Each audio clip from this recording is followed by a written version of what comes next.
বিস্ফোরক আইনের মামলায় বিএনপি নেতা রুহুল কুদ্দুস তালুকদার দুলুকে ১২ বছরের সাজা থেকে খালাস দিয়েছেন হাইকোর্ট। দর্শক, এ বিষয়ে বক্তব্য দিচ্ছেন তার আইনজীবী। আমরা এখন সরাসরি চলে যাচ্ছি তার বক্তব্যে। নাটোরে 2004 সালে ফেব্রুয়ারি মাসের 7 তারিখে নাটোর রামসা কাজীপুর নামে একটা গ্রামের 18টা বাড়ি পুড়িয়ে যায়। সেই মামলায় 2004 সালে একটা মামলা হলো। মামলা হওয়ার পরবর্তীতে যখন 111 গভর্নমেন্ট আসার পরে 2007 সালে ফেব্রুয়ারি মাসের 25 তারিখে একটা মামলা হয়। বর্তমান যে নাটোরের ভূমি উপমন্ত্রী ছিল অ্যাডভোকেট রুহুল কুদ্দুস দুলু সহ আরও 105 জনের বিরুদ্ধে মামলা হয় 2007 সালে ফেব্রুয়ারি মাসের 25 তারিখে।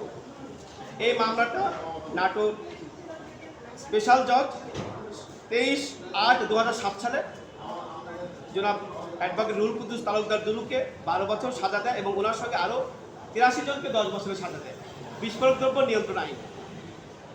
এই মামলাটি আমরা আপিল করি 2007 সালে অনারেবল হাইকোর্ট ডিভিশনে, এবং আপিল শুনানিতে আজকে বিচারপতি মোহাম্মদ আসাদুজ্জামান, বিচারপতি মোহাম্মদ AK আসাদুজ্জামান এবং বিচারপতি সৈয়দ ইনায়েত হোসেন সাহেবের কোর্টে রায়ের জন্য ছিল। আজকে রায় দিয়েছে, মামলা সকল আসামি 21 খালাস হয়েছে। কতজন আসামি ছিলেন আজকে আমাদের আপিল না, ওই মামলা টোটাল সাজা হয়েছিল 83 জন আসামির বিরুদ্ধে। আমরা আপিল বিভিন্ন গ্রুপ অফ 21টা আপিল ফাইল করেছিল। সেক্ষেত্রে এই যে বর্তমান আজকে যে আপিলটা হয়েছিল, এই আপিলে 28 জন আসামি ছিল। অ্যাডভোকেট রুহুল কুদ্দুস তালুকদার দুলু সহ আরও 28 জন আসামিরা আপিল ফাইল করেছিল। সেই আপিলটা আজকে শুনানি হতে এটা হলো দুটা বিষয় আছে। বিষয় হচ্ছে যে আপনারা নিশ্চয়ই সবাই জানেন, যদি আপনারা দীর্ঘদিন এই আদালত অঙ্গনে থাকার কারণে আইন সম্পর্কে আপনাদের একটা ভালো একটা অভিজ্ঞতা হয়ে গেছে।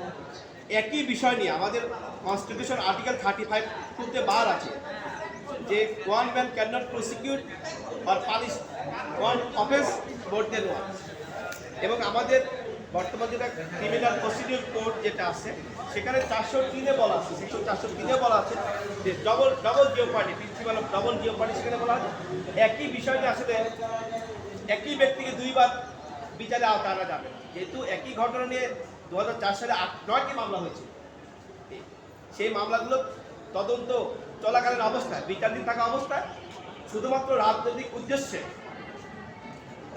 উদ্দেশ্যে এই মামলাটা পরবর্তী 2007 সালে 111 গভর্নমেন্টের সময় করা হয়।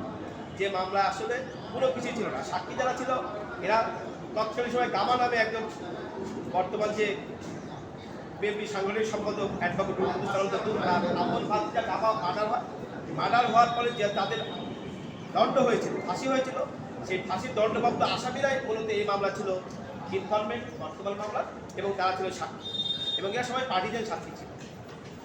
আর আমাদের আইনের আরও বিষয় ছিল 342 যেটা আছে, অ্যাটেনশন ড্র করা হয়নি, চার্জগুলো ঠিকমতো করা হয়নি, জাস্ট উইদিন 6 মান্থের ভিতরে ট্রায়াল কোর্ট সাজা দিয়ে দিয়েছিল আসামিদের। এই 25 জন সাক্ষীর সাক্ষ্য নিয়ে 83 জন আসামিকে মাত্র 6 মাসের ভিতরে সাজা দিয়ে দিয়েছে। এই মামলা কেউ জেলে আছে? এই মামলা আপাতত কেউ জেনে নেই, সবাই যাবে।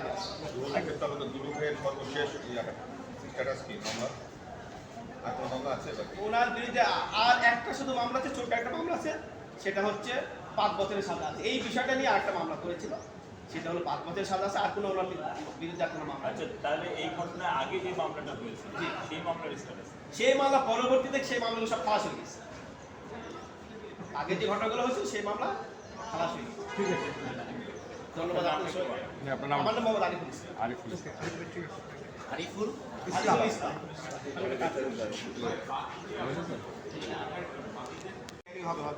দর্শক, এনসে পেজটিতে লাইক এবং ফলো দিয়ে সবসময় আমাদের সাথে থাকুন, কেননা আমরা সবার আগে সর্বশেষ সংবাদ আপনাদের জানানোর চেষ্টা করি এবং সবসময় আমরা সেটা তাৎক্ষণিক সবার আগে প্রচার করে থাকি। ধন্যবাদ।